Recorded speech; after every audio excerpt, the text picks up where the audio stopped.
Y entonces el profármaco todavía no tiene actividad.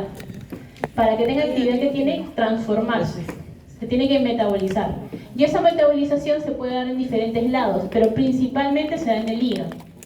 Y entonces un profármaco es un fármaco que cuando tú lo das no es la forma activa del fármaco. Necesita haber un proceso de biotransformación para que pase a la forma activa y esa forma activa recién tener efecto.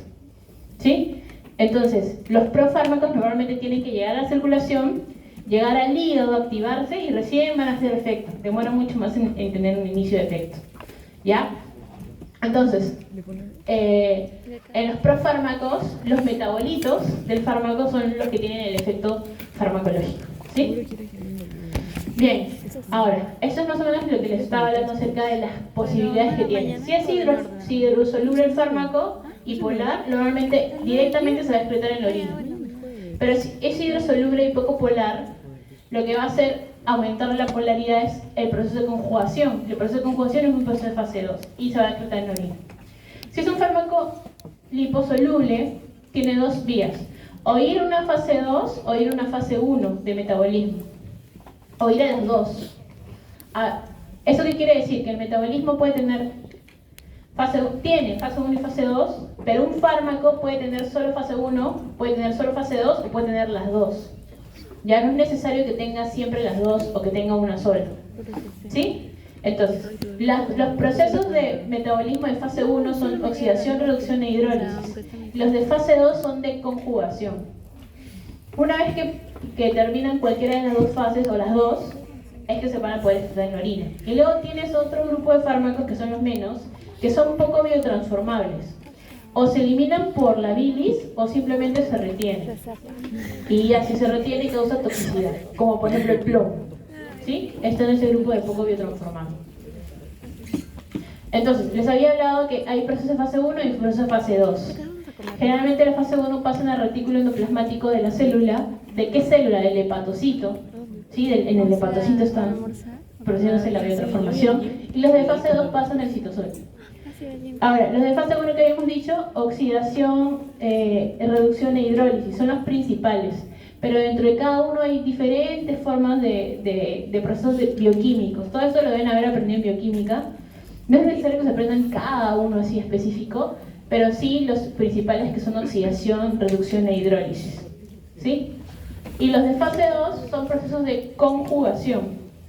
Pero la conjugación es mucho más compleja, porque la conjugación te habla, estos que son de reacciones fase 1, te habla de oxidación, reducción e hidrólisis. ¿Qué quiere decir? Que agrego un OH, agrego un O o le quito un H.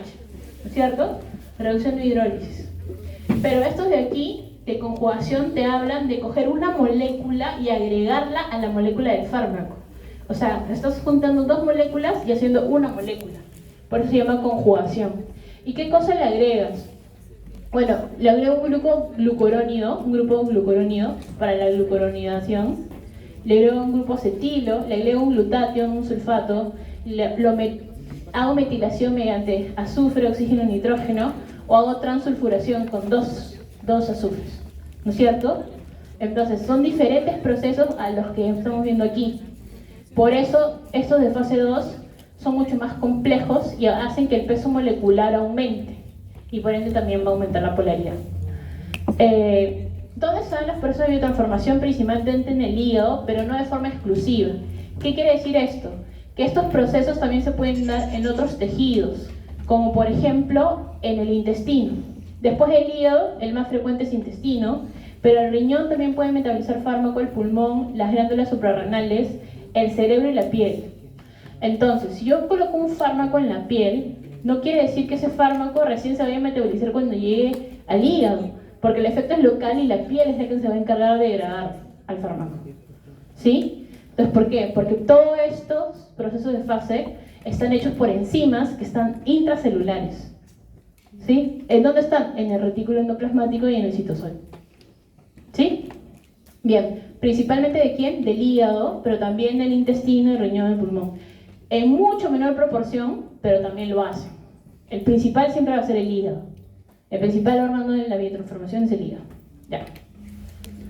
Bien, y cuando hablamos de la biotransformación, tenemos que hablar de estas superfamilia, que es la familia del citocromo P450. El citocromo P450 es una superfamilia de enzimas porque son una infinidad de familias dentro de esa familia. Son como 120 subfamilias del CIP, ¿ya? Es bastante, ¿por qué? Porque el citocromo, creo que está aquí. No lo puse. Ya. El citocromo P450 es un grupo de enzimas que no solamente lo tenemos los humanos, lo tienen todos los seres vivos. O sea, los mamíferos, hablando de los seres humanos, los primates, los conejos, los ratones, su perrito, su gatito, si tienen igual. O sea, todos los mamíferos ya tienen CIPs. Los otros seres vivos también tienen CIPs. O sea, todos los animales tienen CIPs. ¿La plantita tiene CIPs? Sí, la plantita tiene CIPs. ¿Sí? Porque es viva, la planta vive. ¿Sí? Ya. Y entonces, y los parásitos también. Y los hongos también. ¿Ya? Entonces, todos los seres vivos tienen CIPs. Lo que pasa es que la diferencia está en que los CIPs humanos no son iguales a los CIPs del perrito. Ahí sí está la diferencia. Entonces, ¿con quién más se parecen nuestros CIPs? Con los ratones. Por eso es que se utilizan ratones en los experimentos, porque es uno de los que más parecidos es. O sea, con los primates y los ratones son muy parecidos los CIPs de los humanos. Por eso se usan para las investigaciones. Ahora, el citocromo, como es una superfamilia, las diferentes miembros de la familia se llaman isoformas, porque son diferentes formas de la misma familia, ¿ya? Por lo tanto, hay una forma de codificar cada isoforma. Entonces, el primer número te habla de la familia, del CIP. Entonces hay familia 1, familia 2, 3, 4, 5, 6, así hasta las 120, si mal no recuerdo. Pero hay una inmensidad de familias, ¿ya? La siguiente letra habla de la subfamilia. Entonces, la familia te dice que la enzima va a ser idéntica en al menos el 40%. O sea, los aminoácidos de esa enzima son similares en al menos el 40% de las enzimas. Y de la subfamilia te habla que es más del 55% es idéntico. Lo demás puede variar. Y el último número te habla de la enzima específica. O sea, quiere decir que eso es como el apellido paterno, el apellido materno, y eso es el nombre de la enzima.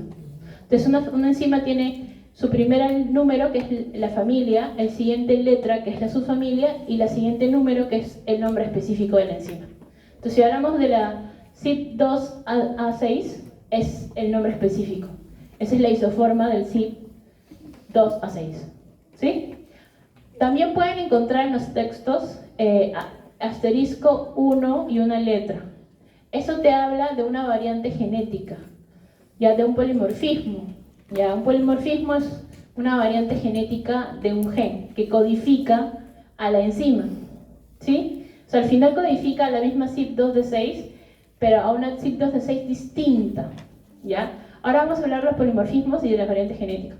Las variantes genéticas es como lo que se llama en las películas, que hay variantes, ¿no? En los diferentes universos hay variantes de los personajes. Igualito es con las enzimas, son variantes, ¿ya? Entonces, ¿qué quiere decir? Que esta variante puede funcionar igual o puede funcionar muy diferente, porque es una variante, no es exactamente igual, ¿sí? Pero así se codifica. Entonces, las mutaciones que inactivan a los CIPs encargadas de funciones fisiológicas llevan a menudo a las enfermedades serias. Normalmente, las mutaciones de los CIPs no suelen alterar mucho la función del CIP. Algunos se ponen hiperfuncionantes o hipofuncionantes, pero funcionan al fin y al cabo. Pero hay algunas variantes que generan que sí, realmente haya una disminución muy notable de la actividad, y ahí sí hay problemas, porque son pacientes que no pueden metabolizar ciertos fármacos o que no pueden hacer funciones fisiológicas, porque volvemos al punto. Si bien estamos hablando de lo que el fármaco, o sea, lo que el cuerpo le hace al fármaco, recuerda que el fármaco es algo externo. Entonces los CIPs están en el cuerpo para otras funciones, pero también pueden metabolizar fármacos, ¿sí? Pero el CYP tiene una función fisiológica en el cuerpo. No sé si lo vieron en fisiología, pero los CYP metabolizan grasas. No, como los fármacos son lipofílicos, los que se tienen que metabolizar, los van a metabolizar a más hidrosoluble. Lo mismo pasa con las sustancias del cuerpo. El cuerpo tiene que metabolizar grasas. ¿Y cómo las metaboliza? Con CYPs. Por eso es que no solamente hay un CYP, hay varios CYPs en el cuerpo. Bien, entonces, ¿qué cosa hace fisiológicamente un CYP? Ya, metaboliza el colesterol y para formar progesterona, pregnenolona, para activar la aromatasa, ya para metabolizar ácidos biliares, para metabolizar ácidos poliinsaturados, para la vitamina D también. ¿Sí? Entonces, la función fisiológica de los CYPs es metabolizar lípidos del cuerpo. Y adicionalmente metaboliza los fármacos lipofílicos. ¿Sí? Pero esa es la función de la sustancia con la sustancia exógena. Pero el CYP tiene una actividad fisiológica. Por eso, nosotros tenemos CYPs, pero los que me van a metabolizar fármacos van a ser la familia 1, la 2 y la 3. De la 4 se sabe que existe en el cuerpo, pero más se ve funciones fisiológicas, más que metabolización de fármacos. Casi no hay ni un solo fármaco que se metabolice por la CYP4. Pero la 1, la 2 y la 3 sí van a metabolizar fármacos. ¿Y cuáles? 1A1, 1A2, 1B1, 2A6, 2B6. ¿Cuál es la más abundante? La 3A4.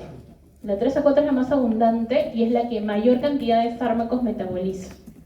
¿Sí? Entonces, si le dicen, ¿cuál es la isoforma del citocromo P450 que metaboliza la mayor cantidad de fármacos? El CYP3A4. Entonces, si les dicen la subfamilia, es la subfamilia 3A. Y si le dicen la familia 3. ¿Sí? Ahora, ¿quién le sigue en frecuencia? La 2D6. ¿Quién le sigue en frecuencia? El 12-9. ¿Sí? Entonces, la más frecuente es 3 o 4, la que le sigue en frecuencia 2D6 y que le sigue en frecuencia 12-9. Dice /5, pues porque puede haber variantes, ¿no? Entre las dos variantes suman 1, pero la más frecuente es la 3 o 4, la 2D6 y la 12-9. Bien, entonces esta es la subfamilia CYP3A, que es la que metaboliza al 30%. Es el 30% del total de CYPs y metaboliza aproximadamente el 50% de los medicamentos que usa el hombre. Eso es para los de fase 1. Fase 1 es prácticamente mediado por CYPs. Sin embargo, hay otras enzimas de la fase 1 que metabolizan fármacos, que son la alcohol deshidrogenasa y la aldehído deshidrogenasa, ya que también son de fase 1. Ahora, los de fase 2 tenemos los que van a ser conjugación, pero para la conjugación tienen diferentes formas de conjugar. Y ahí tenemos al ácido glucurónido para la glucuronidación. ¿Mediante quién? Mediante la glucuroniltransferasa. Cuando ustedes vean un GT es glucuroniltransferasa. Y esa glucuroniltransferasa es la más abundante. ¿Sí? Luego está la sulfotransferasa, que es la que le sigue en frecuencia. Y luego tenemos la NAT, es la N-acetiltransferasa. Esto es muy importante para la isoniazida y es de la que se sabe bastante por los polimorfismos que va a tener esta enzima. Y luego tenemos la GST, que es la glutatión transferasa. ¿Qué cosa? ¿Se acuerdan del glutatión? ¿Qué es el glutatión? Es una molécula antioxidante del organismo que evita la destrucción del eritrocito, ¿verdad? Para que el eritrocito no se destruya, el glutatión actúa como su antioxidante. Entonces, la glutatión transferasa ayuda a que se le agregue un glutatión a las moléculas para hacerlas más hidrosolubles. ¿Sí? Ya. Ahora, ¿qué puede influenciar en el metabolismo de drogas, o sea, de fármacos? Si bien el estado fisiológico, tanto el sexo como la edad, altera el metabolismo, entonces, ¿qué quiere decir? Que si bien en derechos los hombres y las mujeres somos iguales, biológicamente no somos iguales. ¿Por qué? Porque las enzimas sexuales influencian la cantidad de CYPs. Porque ya dijimos, los CYPs metabolizan a los lípidos del cuerpo.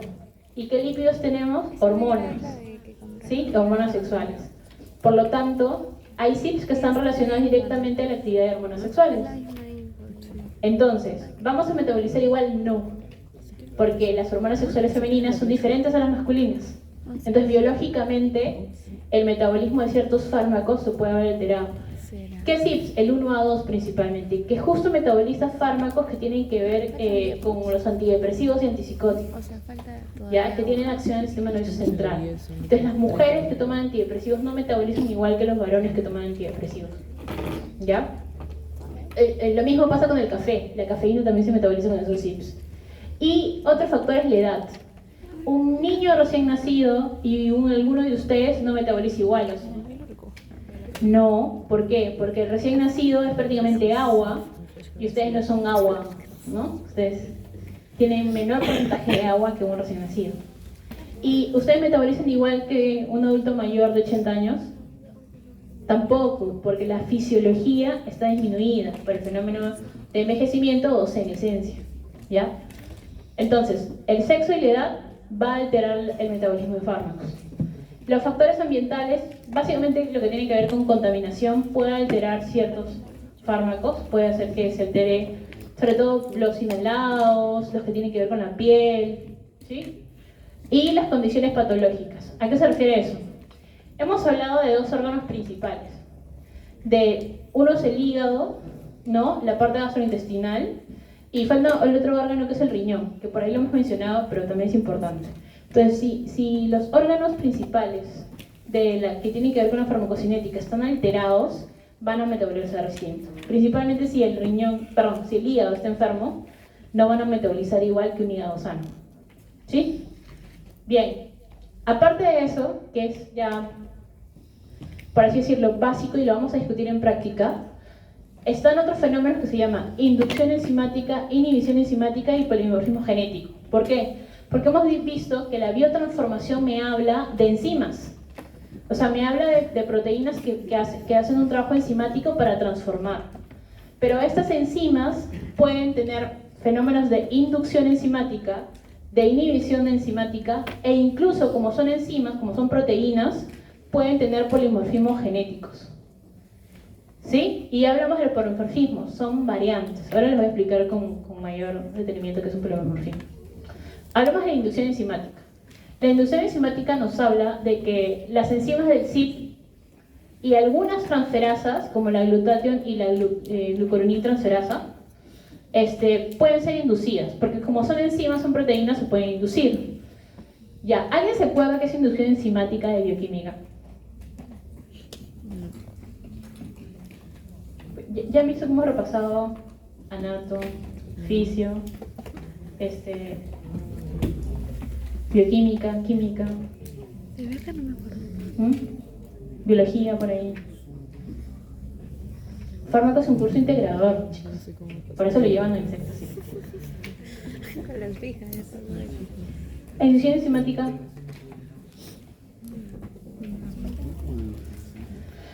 ¿No se acuerda? Ya, vamos a repasar. Pero de ahí le dan su repasadita a su clase del doctor Guija de bioquímica para que recuerden bien qué es una inducción enzimática. Ya. A ver.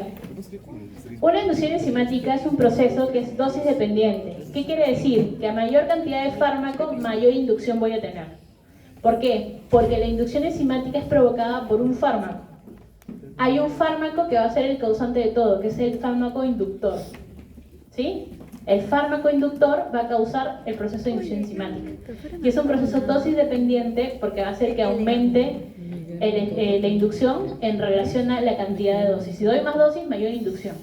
Y también es un fenómeno tiempo dependiente. ¿Qué quiere decir? Que va a durar el tiempo que yo esté dando el fármaco inductor. Si yo retiro el fármaco inductor, la inducción cesa. Entonces es un fenómeno de fácil solución. Yo retiro el fármaco inductor y calmé la inducción. No es algo que sea irreversible felizmente, porque si fuera irreversible ahí tendríamos muchos problemas. ¿Sí? Entonces, desaparece poco tiempo después de retirar el agente inductor. Es reversible, menos mal. Ya, entonces, ¿qué es inducción enzimática? Habíamos dicho que, a ver, las proteínas, las enzimas son proteínas, pero ¿quién forma tu proteína? ¿Dónde se forman las proteínas? En los ribosomas.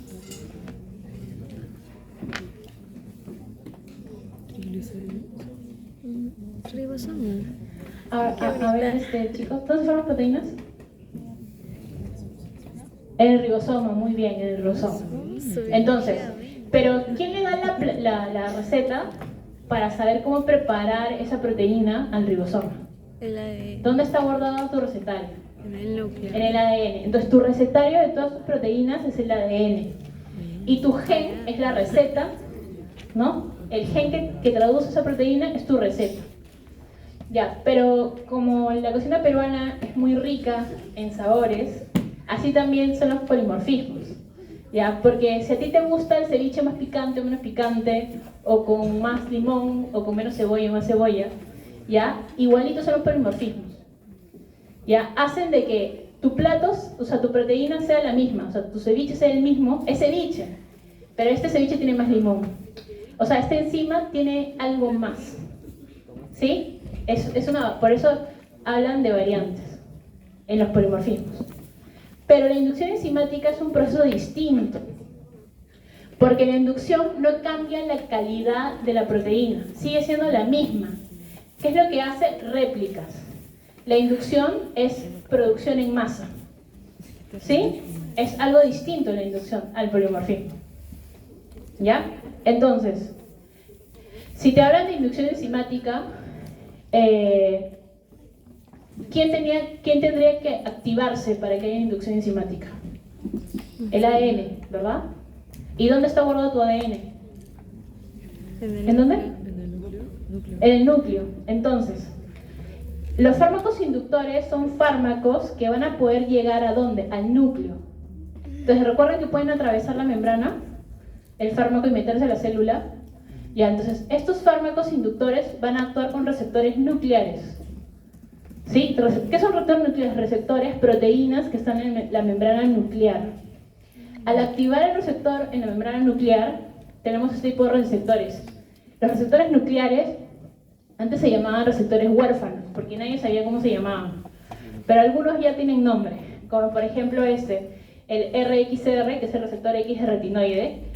¿Por qué tiene ese tipo de nombres? Porque normalmente los que logran ingresar al núcleo, o sea, hasta el núcleo, son sustancias lipofílicas, no hidrofílicas. Entonces las lipofílicas son las que logran, y normalmente tienen que ver con lípidos, ¿no? Vitamina D, retinoide.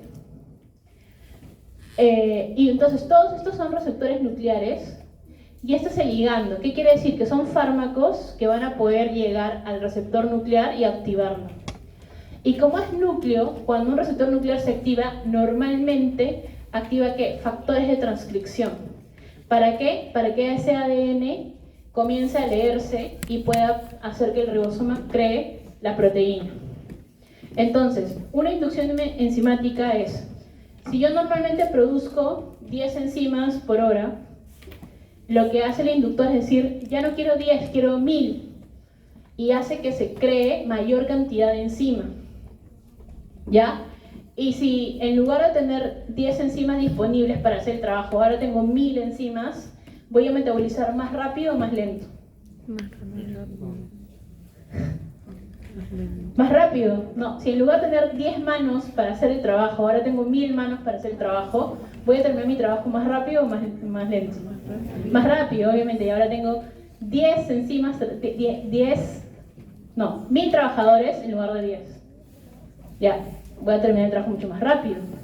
Entonces, si el trabajo de esas enzimas es metabolizar fármaco, cuando hay un fármaco que está siendo metabolizado y se induce el metabolismo de ese fármaco, ¿qué estamos haciendo? Acelerando el metabolismo, haciendo que el tiempo del metabolismo se acorte. ¿Por qué? Porque tengo mucho más personal disponible, o sea, mucho más enzima disponible para poder hacer el trabajo. Pero no quiere decir que la enzima se vuelva hiperfuncionante. No es que una enzima está trabajando como 10, sino que cada una está trabajando como 1, pero ahora ya no tengo 10, sino tengo 1000. O sea, la cantidad de enzima es la que está aumentada, la concentración de la enzima ha aumentado. ¿Por qué? Porque el fármaco inductor activó el núcleo a los factores de transcripción para que lean esa receta y produzcan y hagan más enzima. ¿Sí? ¿Se entendió la inducción? Porque es diferente al polimorfismo, ¿ya? Entonces, la inducción enzimática tiene que ir a esos ligandos del receptor nuclear para que se activen los factores de transcripción y puedan hacer que la RNA polimerasa vaya hacia el ribosoma y se active la producción de MASIP. ¿Sí? Bien, entonces, ¿cuál es la consecuencia de la inducción enzimática? Depende. ¿De qué depende? Del resultado del metabolismo, porque lo que hemos acelerado es el metabolismo del fármaco. Entonces, nos va a situar en diferentes escenarios. Por ejemplo, si cuando yo metabolizo ese fármaco, mi metabolito es menos activo, voy a reducir el efecto terapéutico esperado. ¿Por qué? Porque estoy metabolizando muy rápido el fármaco. Entonces tiene menos tiempo para ejercer el efecto ese fármaco, porque lo estoy metabolizando más rápido. He acelerado el metabolismo al metabolizar con más enzima. ¿Sí? Bien. Otro escenario es que el metabolito sea biológicamente más activo. ¿Sí? Y al ser más activo, y estoy haciendo que rápidamente este fármaco pase el metabolito que es más activo, estoy haciendo que el efecto terapéutico aumente. ¿Sí? Eso también funge para los profármacos. Si yo doy un fármaco de forma no activa y yo acelero su metabolismo, hago que mucho más rápidamente pase la forma activa y el efecto terapéutico sea mucho más intenso. ¿Sí? Bien. Y el otro es que el metabolito que forme sea tóxico. Ahí es el peor escenario, porque estoy haciendo que con una velocidad mucho más rápida formen metabolitos tóxicos para intoxicar a ese paciente. ¿Sí? Entonces, inducir una vía tóxica es lo peor que nos puede pasar. Pero pasa. ¿Ya? Y este fenómeno de inducción va a ser muy relacionado a lo que es la resistencia y la tolerancia, que ya lo van a ver en farmacodinámica, pero habla acerca de que a la célula, cuando tú le das un impacto de efecto, se suele proteger, y eso genera tolerancia. Ya no responde el receptor al efecto del fármaco. ¿Por qué? Porque le está haciendo daño a la célula, y es una forma de defenderse la célula. ¿Ya? Bien, entonces, ¿de qué debe depender del metabolito? Y aquí tienen, si administramos el fármaco activo, pasa tal cual. Pero si administramos el fármaco en la forma inactiva y yo aceleré el metabolismo, si el metabolito es activo, aumento la intensidad, pero si el metabolito es tóxico, aumento la toxicidad. ¿Sí? Bien. Todo está ahí. Inhibición enzimática. Si bien es un efecto opuesto, la inhibición enzimática no pasa en el núcleo. Ya, la inducción enzimática sí pasa en el núcleo del hepatocito. La inhibición enzimática, si bien pasa en el hepatocito, porque ahí está la enzima, no pasa en el núcleo. Ya, entonces, ¿qué hace la inhibición? La inhibición es la captura directa de la enzima. Ya, entonces tu CIP está pasando por ahí, el fármaco lo captura. Ya, ¿y cómo lo capturaba? Formando enlaces covalentes a veces. Pero en este caso no necesariamente son enlaces covalentes, sino afinidad. Entonces, ese es el primer escenario. Si yo doy la droga 1 sola, mi CIP lo metaboliza, forma el metabolito de la droga 1 y lo elimina. Clearance quiere decir eliminación del fármaco. Pero si yo doy más de una droga, hay una droga que es la víctima, que es la 1, y la droga 2, que es el perpetrador, que es el inhibidor, en este caso, ¿ya? Si esta droga 2 inhibe al CIP, lo que va a hacer es quedarse unida al CIP y no lo deja metabolizar a la 1, haciendo que la 1 se concentre, llegando a concentraciones tóxicas. Y ese es el problema de la inhibición enzimática. Que la persona no sabe que está teniendo inhibición y toma una dosis, otra dosis y llega a concentraciones tóxicas. Pero es un efecto que se da directo sobre la enzima. Ya, la enzima no funciona, o sea, no hay metabolismo. ¿Por qué? Porque la enzima está capturada por la otra droga. Recuerden que las enzimas son saturables. Entonces, estas enzimas que solamente tengo 10, porque no hay inducción, solamente tengo 10, las 10 están metabolizando a la droga 2. Entonces no hay nadie que metabolice la 1 y se concentra en la 1 y llega a toxicidad. Ahora, como hemos hablado de procesos de inducción e inhibición enzimática, como esto pasa con las enzimas, no importa si el metabolismo es metabolismo de primer paso o metabolismo de eliminación. Cuando tú induces para los dos, y cuando tú inhibes para los dos.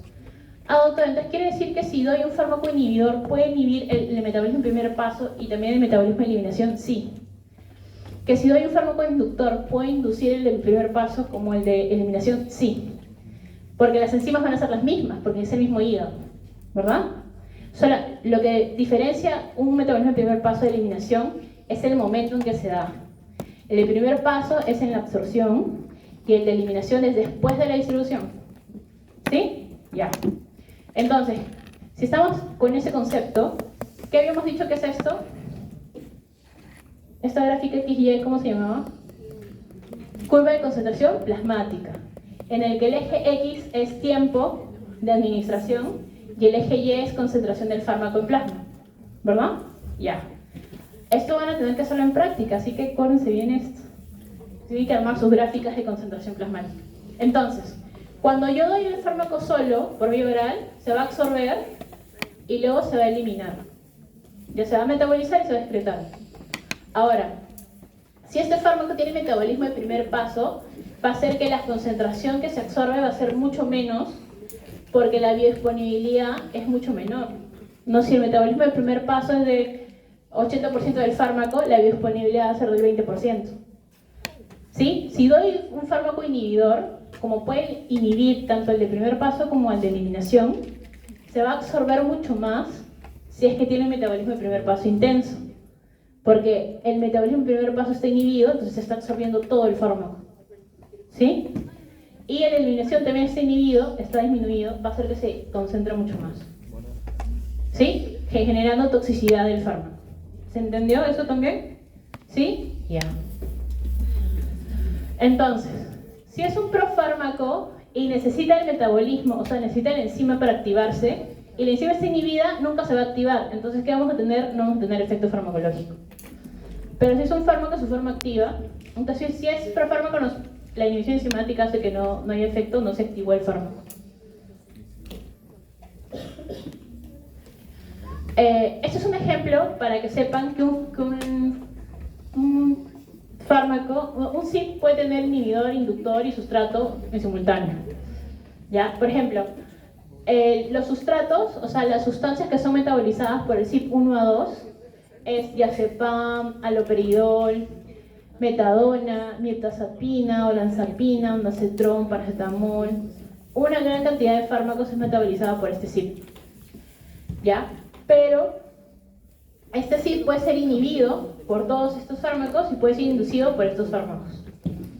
¿Sí? Entonces, ¿qué quiere decir esto?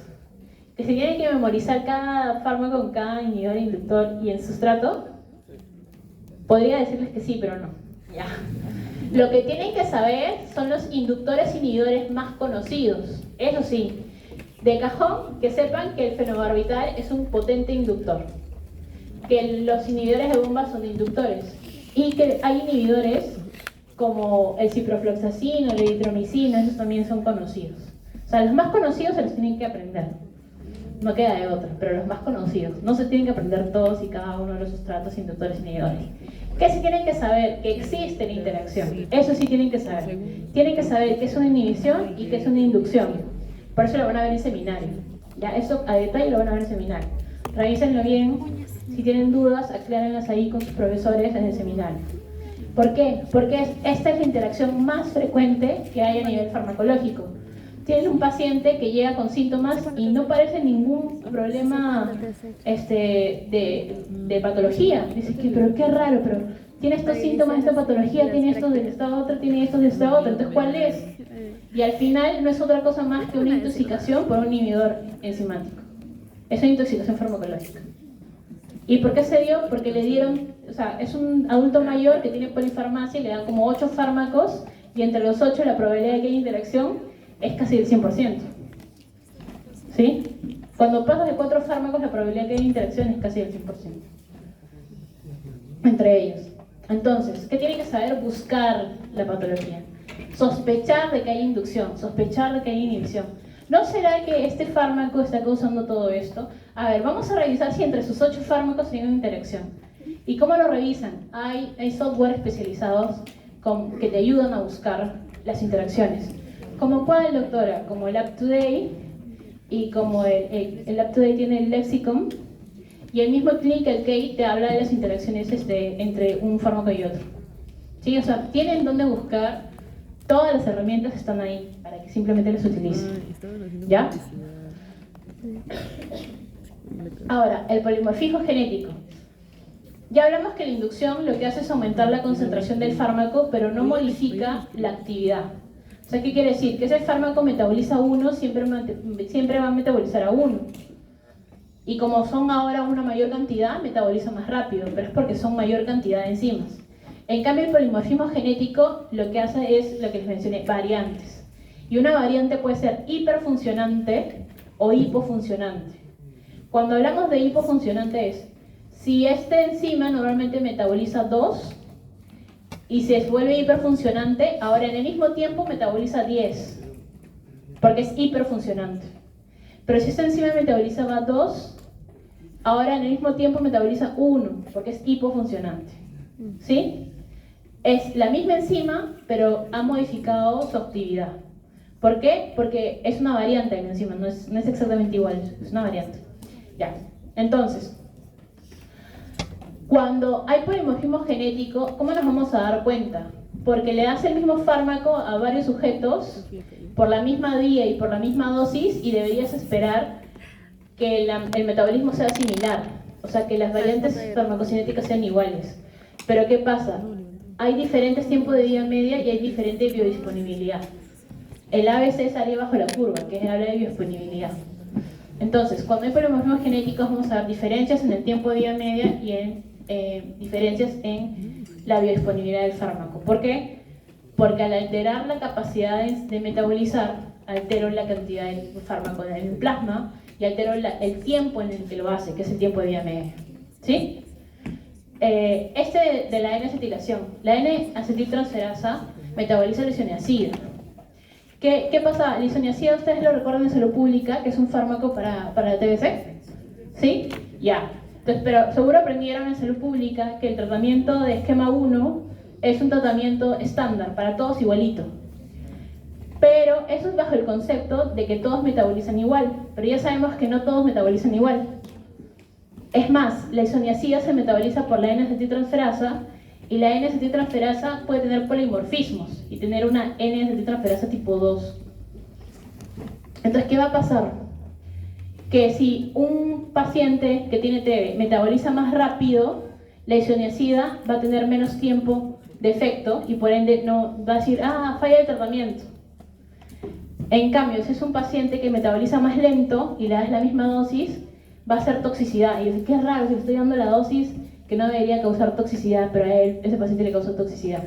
Eso es lo que se vio y a partir de eso se descubrió de que eran variantes de polimorfismo de la acetiltransferasa. Entonces, ¿qué se habla ahora de tratamiento personalizado? Dependiendo del perfil de metabolizador que tiene el paciente. Entonces, a algunos les voy a dar la dosis estándar y a otros les tengo que dar más dosis y a otros menos dosis. Le doy más dosis al que metaboliza más rápido y le doy menos dosis al que metaboliza más lento para evitar que haga toxicidad. ¿Y cuál es la toxicidad de la isoniazida? Hepatotoxicidad. ¿Sí? Bien, entonces, como justamente los metabolizadores rápidos o metabolizadores lentos de los polimorfismos de la isoniazida son el fenómeno de acetilación, se habla de acetiladores rápidos, los que metabolizan rápido, y acetiladores lentos, los que metabolizan más lento. Entonces, si les hablan de acetiladores rápidos, no es otra cosa que metabolizadores rápidos, porque el polimorfismo que tienen de la enzima es una enzima hiperfuncionante y por eso metaboliza más rápido. ¿Sí? Entonces, este es un extracto de un paper donde habla justamente de los fenotipos de acetiladores según los polimorfismos de la isoniazida. Y la isoniazida metaboliza, la acetiltransferasa metaboliza cafeína, isoniazida y captopril.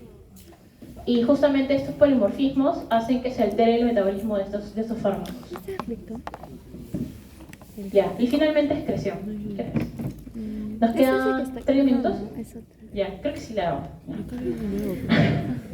Excreción es el proceso por el cual el fármaco va a salir del cuerpo. Y ya habíamos dicho que la vía más rápida y más económicamente hablando, es la renal. Pero no es la única, también tenemos a partir de las heces, porque el fármaco que no se logra absorber, ¿dónde se va a quedar? En el tracto gastrointestinal, y con toda su comida y desperdicios va a salir por las heces. También se puede eliminar por la vía biliar, y la bilis ¿a dónde va? Al intestino. Entonces, si llega al intestino, se mezcla con las heces y también se va a eliminar por ahí. También puede eliminarse por el aire expirado, compuestos volátiles. ¿Se acuerdan cómo eliminamos? Alcohol. Entonces, cuando ustedes sienten un aliento etílico, no es más que etanol que se está eliminando. Y mucho menos porcentaje por la saliva, por la leche materna y el sudor. La saliva y la leche y el sudor no importan mucho. ¿Qué importa? La leche materna. ¿Por qué? Porque las concentraciones que hay en la leche materna pueden que sean poco importantes para la mamá, pero es muy importante para el bebé lactante. Porque como es un cuerpo chiquito, poco fármaco puede hacer efecto. ¿Sí? Por superficie corporal. Entonces ahí sí cobra interés esa vía de eliminación. Entonces, si el fármaco se elimina por el riñón, vamos a hablar de toda la fisiología renal, que es reabsorción, secreción tubular y filtración glomerular. ¿Sí? ¿Se acuerdan de fisiología renal? Que lo acaban de llegar hace un mes, nada más. ¿Ya? Entonces, vamos a hablar de las heces y la bilis. A ver, hemos dicho que la forma más económica es por el riñón porque es hidrosoluble, pero ¿qué pasa con los que son lipofílicos y poco biotransformables? Tienen que ir a la bilis. Entonces, fármaco que no se ha absorbido va a ir a las heces. Metabolitos secretados en la bilis, ¿ya? Va a ir a la bilis, y los metabolitos secretados hacia el tubo digestivo también se van a eliminar con las heces. Lo que pasa en la bilis es que es una excreción que se realiza contra la gradiente de concentración. ¿Por qué? Porque a diferencia de la orina, que es un volumen muy amplio, ¿cuánto tiene volumen de orina? 1,5 litros, ¿no? ¿Sí? A 2 litros. ¿Pero cuánto dan de volumen de bilis? 100 ml, 200 ml aproximadamente. Y entonces, imaginen esa diferencia de volumen con la del plasma. La del plasma son 5 litros, ¿sí? Y de esos litro y medio de orina no hay tanta diferencia como con 200 ml y 5 litros. Por lo tanto, yo tengo poco volumen para concentrar fármaco. Entonces, como tengo poco volumen, tengo que hacer que el fármaco se concentre mucho más en la bilis. Por eso se hace en contra de la gradiente de concentración, pudiendo concentrarse un fármaco entre 20 a 50 veces más en la bilis de lo que está en el plasma. ¿Sí? Entonces, ¿por qué es importante esto? Porque si es en contra de la gradiente de concentración, ¿será un transporte activo o pasivo? Activo, porque va en contra de la gradiente. ¿Sí? Entonces ya le dijimos que al cuerpo no le gusta gastar energía. Por eso no le gusta eliminar por la bilis, pero si no le queda de otra lo va a hacer. Pero siempre va a buscar la orina como primera opción. ¿Ya? Bien. Ahora, la leche materna va a ser importante cuando los fármacos puedan ser consumidos por el lactante que está siendo amamantado, como en alcohol y la nicotina. Nuevamente, no solamente la gestante no debe consumir alcohol y nicotina, sino la mamá que está dando el lactato tampoco. ¿Ya? Y el pulmón con las sustancias que sean volátiles, como los gases, anestésicos inhalados y los alcoholes. De menos importancia, lacrimar, sudor y saliva. ¿Quiere decir que por mis lágrimas puedo botar fármacos? Sí. Sobre todo esos fármacos que colorean las sustancias.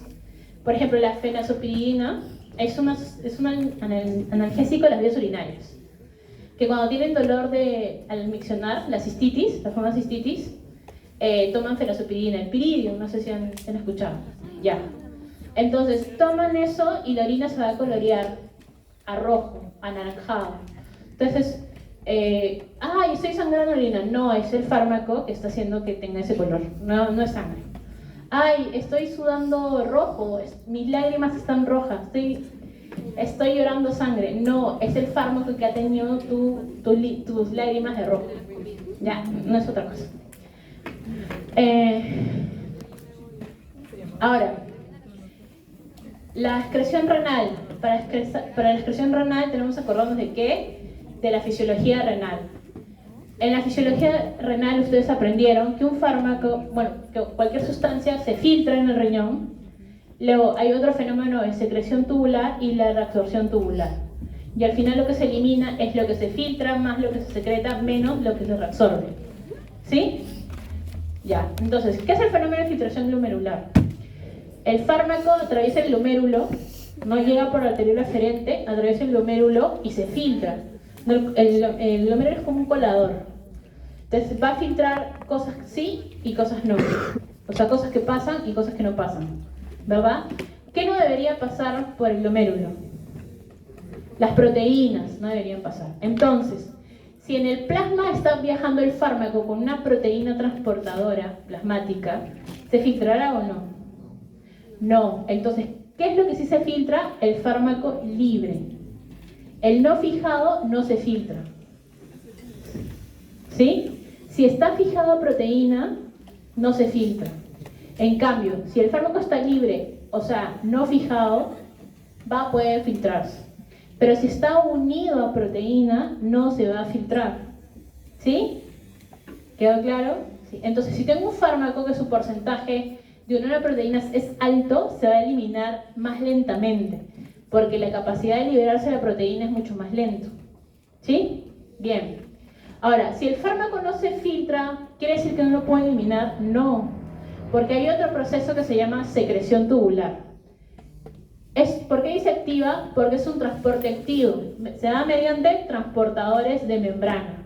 Y hemos hablado de uno, el OAT, y el otro, les había mencionado, el OCT.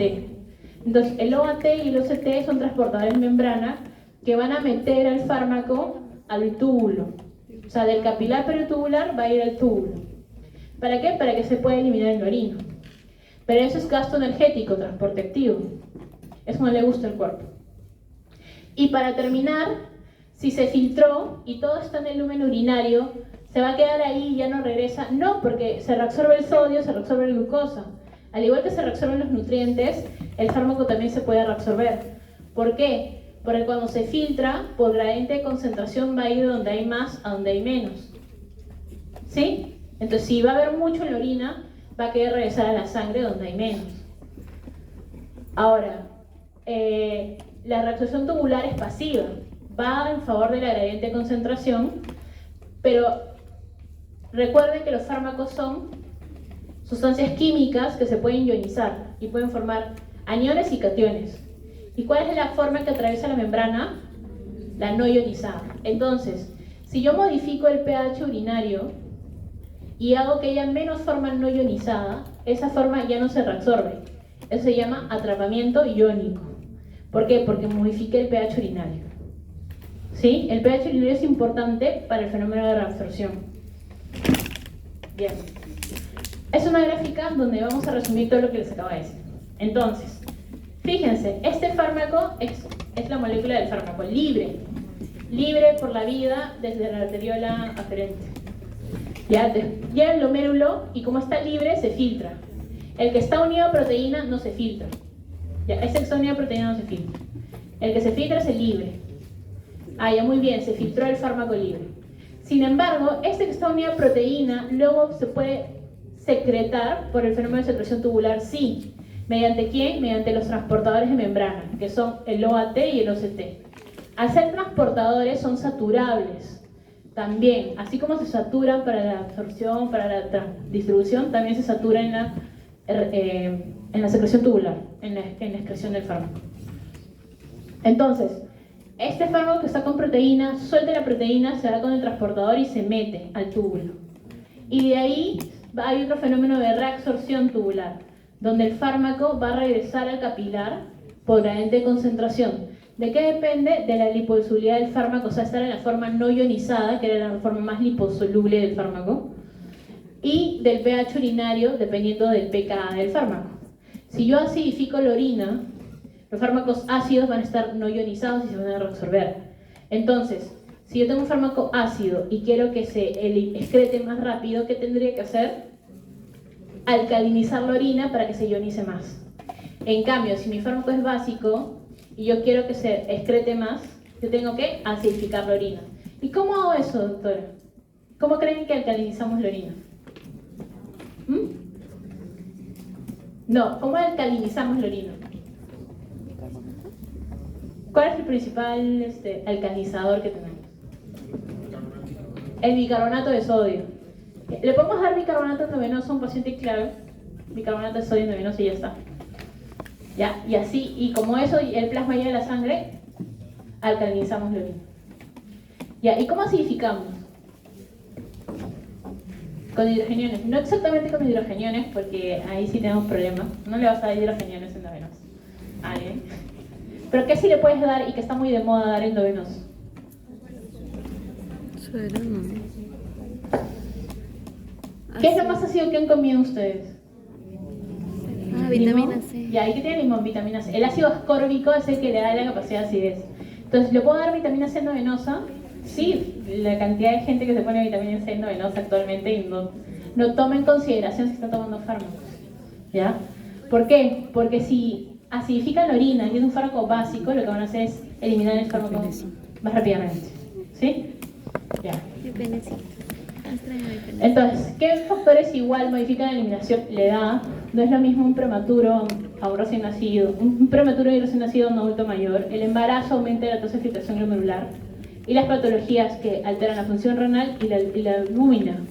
Recuerden, si el hígado está enfermo, ¿ya? ¿Dónde se forma la albúmina?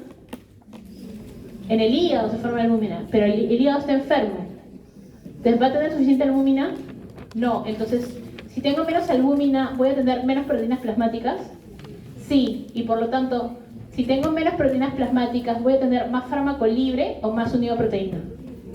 Más libre. Entonces, si tengo un fármaco libre, ese puede interaccionar y hacer más efecto y causar toxicidad. ¿Ya? Entonces, eso también tienen que tener en cuenta. Ya, esa es parte de la lectura que tienen ahí en su aula. No creo que esa es de otra parecida. No me acuerdo.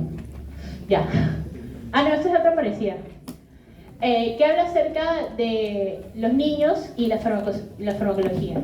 A ver, todo lo que van a aprender en el curso está relacionado a cómo es la farmacología en un adulto joven, o sea, en un adulto. ¿Ya? Pero recuerden que cuando lleguen a pediatría, la farmacocinética en un niño es distinta y cuanto más chiquito, más distinta es. ¿Sí? Entonces no quiero que cuando lleguen a pediatría y les hablan de fármacos y calcular dosis pediátrica, digan, ay, a mí nunca me enseñaron eso, ¿qué será eso? No, en fármaco no vimos nada de eso, porque sí lo están viendo. ¿Ya? Lo mismo pasa en geriatría. Cuando vean adultos mayores, deben saber que un adulto mayor no es igual que un adulto. ¿Por qué? Porque los órganos del metabolismo y la excreción van a estar disminuidos, pero no porque están enfermos, sino por el fenómeno fisiológico de envejecimiento. Y van a ver cómo fármacos que no van a tener interacciones en adultos pueden tenerlo con mucha facilidad en adultos mayores. ¿Sí? Por todo lo que vamos a ver ahorita. Entonces, cuando un recién nacido nace y cuando este recién nacido es lo más prematuro, cuanto más prematuro sea, su porcentaje de agua es mayor. ¿Sí? Entonces, si tienen más agua, los fármacos lipofílicos no van a tener dónde distribuirse porque casi no hay grasa en ese recién nacido. ¿Quién le da la grasa? La leche materna. Es la que le va a dar los lípidos para ir creciendo. ¿Sí? Entonces, cuanto más recién nacido sea y cuanto más prematuro sea, más agua va a ser ese recién nacido. Se dice que aproximadamente es el 70% de agua un recién nacido. En cambio, los adultos ya son al 60% y a mujeres incluso 55%. ¿Sí? Pero un recién nacido es 70%. Entonces, fármacos muy lipofílicos no van a tener una buena velocidad de distribución en un recién nacido. Segundo, ¿quién tendrá proteínas más maduras? ¿Un adulto o un recién nacido? Un adulto tiene las proteínas maduras, el recién nacido tiene proteínas inmaduras. Entonces, no todas las enzimas del metabolismo están presentes. Va a haber CYPs que no tengan actividad en el recién nacido y algunas del metabolismo de segunda fase también no van a estar presentes. Todo eso detalladito está en su lectura, ¿ya? Para que lo puedan ver para la práctica, ¿ya? Entonces, el volumen de distribución, ¿cómo se va a distribuir más rápido? En un bebé que tiene una superficie que apenas son 2 kilos o menos si es que nació prematuro o de bajo peso, o en un adulto que pesa 50 kilos. En el bebé tiene una superficie mucho más pequeña y va a llegar a distribuirse al toque, ¿verdad? Sí. Entonces todas esas características van a pesar en relación a qué fármaco le puedes dar. Y lo otro, el ajuste de dosis tiene que ser muy preciso en los neonatos, porque un neonato puede aumentar su peso o cambiar mucho su peso en porcentaje corporal de un día a otro, si se deshidrató o no se deshidrató, o si se ocupó o no se ocupó. ¿Ya? Así de sencillo. Por lo tanto, el ajuste de dosis, cuando ustedes vayan en neonatología, es diario, tienen que cambiar la dosis diario, porque hay dosis que ya no le pueden funcionar como dosis que le pueden intoxicar, ¿sí? Ya. Y ahora aquí es la tabla, es más para que lo lean. Y en el adulto mayor va a tener menos volumen plasmático, porque su porcentaje de agua va a disminuir y su porcentaje de grasa va a aumentar. ¿Por qué sobre todo su porcentaje de agua disminuye? Por el fenómeno de sarcopenia. ¿Y qué era sarcopenia? Perder músculo. Recuerden, el músculo es intracelular, tiene agua. Entonces, como pierden músculo los adultos mayores, sobre todo los que son más frágiles van a perder más músculo, su porcentaje de agua corporal va a disminuir y su volumen plasmático también va a disminuir. Y su porcentaje de grasa, al contrario, va a aumentar. No es que tenga más grasa, sino que el porcentaje va a aumentar, haciendo que su distribución aumenta la grasa, disminuye el volumen plasmático, disminuye el volumen de agua total y disminuye el porcentaje de agua de fluido extracelular. Y el intra también, ¿sí? Pero el intra van a tratar de que se afecte menos, pero en porcentaje va a estar disminuido el agua total, ¿ya? Y eso también creo que lo tienen ahí en la lectura. Y ya para terminar, sí, creo que esa es la última. No, creo que faltan algunas más. ¿Pero qué era eso? Sí, exactitos, ya. Cinética de eliminación. Ya, la cinética de eliminación tiene dos órdenes, de orden 0 y de orden 1. Ya, entonces, ¿qué es cinética de orden 1? Hablemos de primer orden o de orden 1. Ya, esto te habla, la cinética de orden 1 te habla de que el fármaco se va a eliminar más rápido cuando hay mayor concentración del fármaco y se va a eliminar más lento a medida que la concentración del fármaco vaya disminuyendo. O sea, ¿qué quiere decir? Que la eliminación del fármaco es proporcional a la concentración del fármaco. ¿Por qué? Porque cuando tienes mucho más fármaco y tienes enzimas disponibles, lo van a metabolizar más rápido, y cuando ya tengas menos fármaco, lo van a metabolizar más lento. O sea, es en razón a la cantidad de fármaco y la actividad que le van a dar en todas las fases. En cambio, el metabolismo de cinética de orden 0 te habla que la cinética es constante en el tiempo. ¿Qué quiere decir? Que no importa que tú tengas 1000 moléculas de fármaco, siempre vamos a metabolizar la misma cantidad por el tiempo. ¿Por qué? Porque generalmente esos procesos saturan rápidamente a sus metabolizadores. ¿Quién es el principal ejemplo de eso? El alcohol. ¿Sí? La alcohol deshidrogenasa y la aldehído deshidrogenasa son enzimas que dependen de un cofactor que se llama NAD. ¿Se acuerdan del NAD? Ya. El NAD y el NAD más y el NADH, ya, su producción es constante en el tiempo, no la podemos modificar ni acelerar. Por lo tanto, cuando consumen alcohol, si toman 5 litros de alcohol en un momento, como el NAD solamente puede, por así decirlo, 1 litro por hora, vas a demorarte 5 horas en eliminar todo el fármaco. En cambio, si tomas un fármaco, no sé, paracetamol, vas a tomar el paracetamol y si el tiempo de vida media te dice que 5 horas se va a demorar en eliminar la mitad. ¿Sí? Eso va a ser constante en el tiempo. ¿Ya? Pero no importa, pero me estoy tomando 3 tabletas, no importa, siempre la primera mitad la van a eliminar en esas 5 horas, porque es proporcional a la cantidad. ¿Sí? ¿Se entendió la idea? Ya, entonces, la cinética de orden 0, la cantidad de fármaco eliminado es constante en el tiempo, independiente de la concentración en el plasma. O sea, no importa si tengo 5, 6, 7, 8, 20 litros de alcohol en sangre, cosa que sería imposible, ¿ya? La cantidad de fármaco que se metabolice siempre va a ser constante en el tiempo. En cambio, los de primer orden, la cantidad de fármaco eliminado es proporcional a la cantidad plasmática. La mayoría de fármacos tienen esta cinética, pero no todos, la mayoría. Entonces, si le dicen que un fármaco tiene cinética de orden 1, ya, es lo que estamos aprendiendo. Pero si te dice que es cinética de orden 0, esa eliminación es constante en el tiempo. ¿Sí? O sea, cada hora vas a eliminar la misma cantidad. Entonces, si tienes 5 gramos por litro y eliminas 1 gramo por litro, te vas a demorar 5 horas.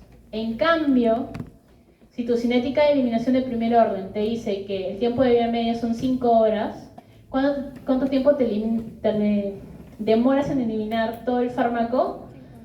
En general te demoras de 5 a 7 tiempos de vía media, que sería 25 horas a 35 horas, lo que te demorarías en eliminar ese fármaco. ¿Sí? ¿Se entendió la diferencia? Ahora sí, ya. Entonces, vamos a terminar viendo los parámetros. Uno de ellos, semivida o tiempo de vía media o tiempo de vía media de eliminación. ¿Qué te habla esto? Es el tiempo necesario para que se reduzca la concentración plasmática máxima en 50%. Entonces, si tengo mi 100% y en 5 horas eliminé la mitad, ese es el tiempo de vía media. ¿Qué quiere decir? ¿Que luego de 5 horas más eliminé todo? No, es proporcional. Quiere decir que 5 horas eliminé la mitad. Otras 5 horas eliminé otro 25. No, porque de 50 elimino la mitad, 25. Tengo 25. Otras 5 horas elimino 12.5 y así. Se dice que por eso se elimina todo el fármaco entre 5 a 7 tiempos de vía media, cuando es cinética de orden 1. ¿Ya? Volumen de distribución. El volumen de distribución es el líquido necesario para contener todo el fármaco en el cuerpo a la misma concentración que está en la sangre. Generalmente, como el volumen del cuerpo, o sea, la concentración del líquido intracelular es constante, nos olvidamos de eso y nos quedamos solamente con el volumen plasmático. Entonces el volumen de distribución suele ser 5 litros. A no ser que por algún motivo tengas líquido extra. ¿Por qué motivos podría tener líquido extra en el cuerpo? Gastamos mucha agua. ¿Cómo? Embarazo, sí, podría ser. Pero para los hombres, edemas, ¿no? Edemas. O ascitis. En una cirrosis, el líquido acítico los hace ver como... ¿No han visto hombres que parecen embarazados? Ya, pero ese hombre no puede estar embarazado, ¿verdad? ¿O sí? Ya, entonces ese hombre que parece embarazado y todavía atención que parece gemelar que llega a dar a luz, eso es una ascitis a tensión, que es líquido en la cavidad abdominal. ¿Sí? Bien. Entonces, el volumen de distribución puede modificarse con los edemas y con el líquido acítico. ¿Sí? El área bajo la curva, o ABC de 0 a T, y área bajo la curva de 0 a infinito. El ABC es el área bajo la curva, y el área bajo la curva, ¿qué cosa es? La biodisponibilidad del fármaco en sangre. O sea, cuánto del fármaco llegaba de lo que yo di, el porcentaje, a la sangre. Ahora, cuando dice de 0 a T, es de 0 hasta un tiempo específico. Hasta una toma de tiempo, que haya sido la última toma que se haya registrado en del plasma. Y de 0 al infinito es un cálculo matemático que se hace con los software para poder calcular la biodisponibilidad. No es que tengan que calcularlo, porque no podrían. Tendrían que utilizar un software especial, como por ejemplo Stata o el Linolin. ¿Ya? Lo aclaramiento o clearance no es otra cosa más que la eliminación del fármaco. ¿Y cómo se calcula la eliminación? Lo que se metaboliza más lo que se excreta. Y lo que se excreta va a depender de lo que se excreta a nivel renal, hepático o cualquier otra vía por la que se excrete el fármaco. ¿Ya? Es aclaramiento, clearance o depuración del fármaco también. Entonces, biodisponibilidad es el grado de fraccionario en que una dosis de fármaco llega al sitio de acción o un líquido corporal biológico, en este caso la circulación sistémica, desde el cual tiene acceso a dicho sitio. En términos prácticos, es la fracción que llega a plasma. Fíjense, ¿qué vía habíamos dicho que tiene biodisponibilidad 100% porque se administra directamente al plasma? Endovenoso. Entonces, el endovenoso siempre comienza aquí arriba, ¿verdad? Entonces, endovenoso es 100%. Entonces, si yo comparo este porcentaje con este, que es la vía oral, si este es 100%, ¿cuánto será esto? 20 aproximadamente, ¿no? Ya, entonces la biodisponibilidad por la vía oral es 20%. ¿Sí? En comparado con el plasma que es 100%. Ya. Cmax, concentración máxima, Tmax, tiempo máximo, y Cmin, concentración mínima. Aquí están las definiciones, pero en la gráfica se ve mucho mejor. ¿Qué es la concentración máxima? Cuando tú administras un fármaco, se va a aumentar su concentración en plasma hasta un punto máximo cuando se traspola al XY, que es concentración. Entonces, ese punto máximo al que llega es la concentración máxima. Es la concentración más alta del medicamento en sangre. Y después que llegó a la concentración máxima, como ya no se va a concentrar más, ¿qué le queda? Eliminarse. Pero la eliminación que habíamos dicho es metabolismo, bueno, aquí distribución, metabolismo y excreción. ¿Sí? Entonces, el Cmax se logra en un tiempo. Entonces, cuando este punto se extrapola el eje X, te va a dar el tiempo T, que es el Tmax. Tiempo que alcanza la concentración máxima. Si este tiempo, ¿cuánto pasa hasta que el Cmax se disminuye al 50%? Es el tiempo de vida media. ¿Cuánto se demoró en reducir la concentración máxima al 50%? Y C mínima es la concentración mínima detectable en plasma. Si te dicen mínima efectiva, es la concentración mínima en plasma que genera un efecto. Pero como es farmacocinética, no farmacodinamia, no hemos visto concentración mínima efectiva. Y ya para terminar, bioequivalencia. Ya, eso el profe Lenz lo hace mucho mejor que yo, pero les voy a dar ciertos conceptos prácticos. Ustedes han visto que los fármacos hay genéricos, ¿no es cierto? Y el medicamento de marca. Y dicen, no, que los genéricos son lo mismo que el medicamento de marca. Sí, en un mundo ideal, que no es el Perú, sí. Lamentablemente, en el Perú, las reglamentaciones de genéricos están muy mal dadas. ¿Qué quiere decir? Que los genéricos normalmente no son exactamente lo mismo que el medicamento de marca. Ay, pero nos están engañando. No necesariamente.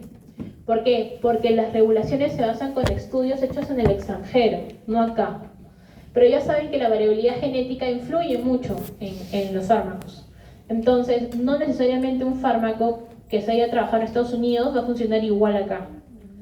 Mi ejemplo clásico es el metamizol. Acá nosotros utilizamos metamizol un montón, pero en Estados Unidos está prohibido. ¿Por qué? Porque genera toxicidad, acá no. ¿Y por qué? Por una capacidad genética nada más. ¿Ya?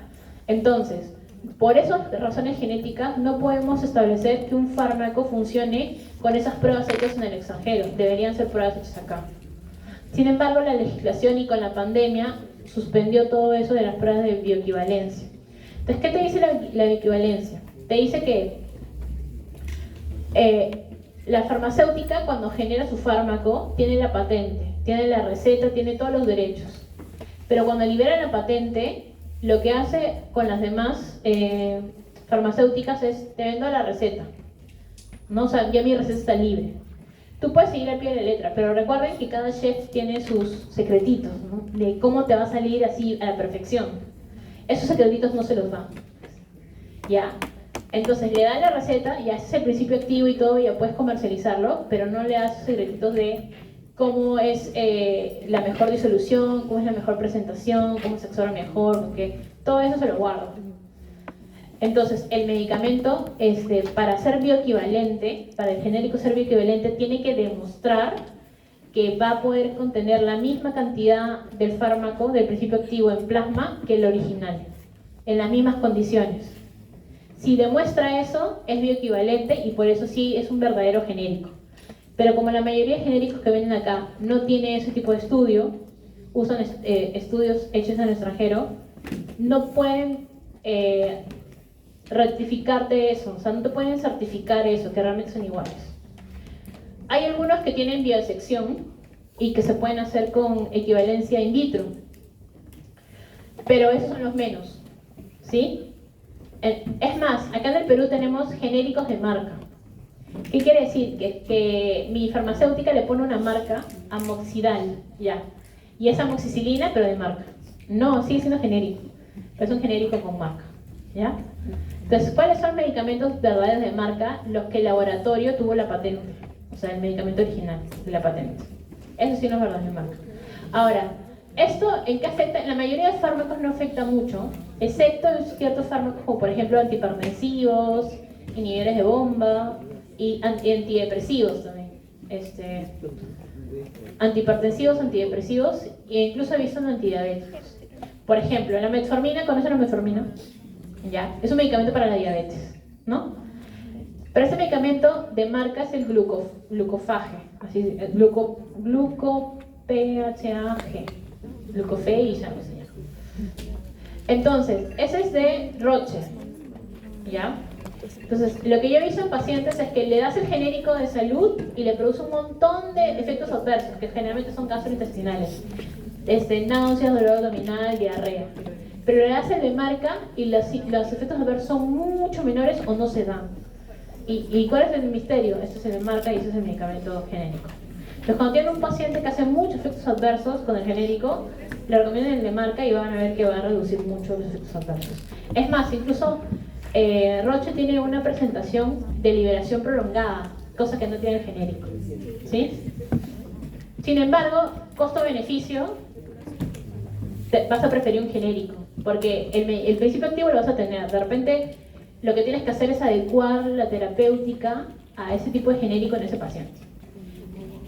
Cosas al revés también pasan. El antihipertensivo le hace el de marca, no le funciona, le hace el genérico y le funciona muy bien. Lo mismo con los antidepresivos. Entonces, ¿qué es lo que tienes que hacer? No intercambiar. Si te está yendo bien la terapéutica con el genérico, sigue con el genérico.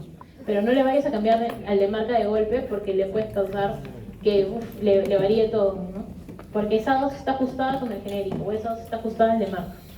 ¿Ya? No es bueno intercambiar entre uno y otro, porque en realidad no son intercambiables, como deberían ser. ¿Sí? Ya. Y listo, chicos, terminamos. He corrido, pero espero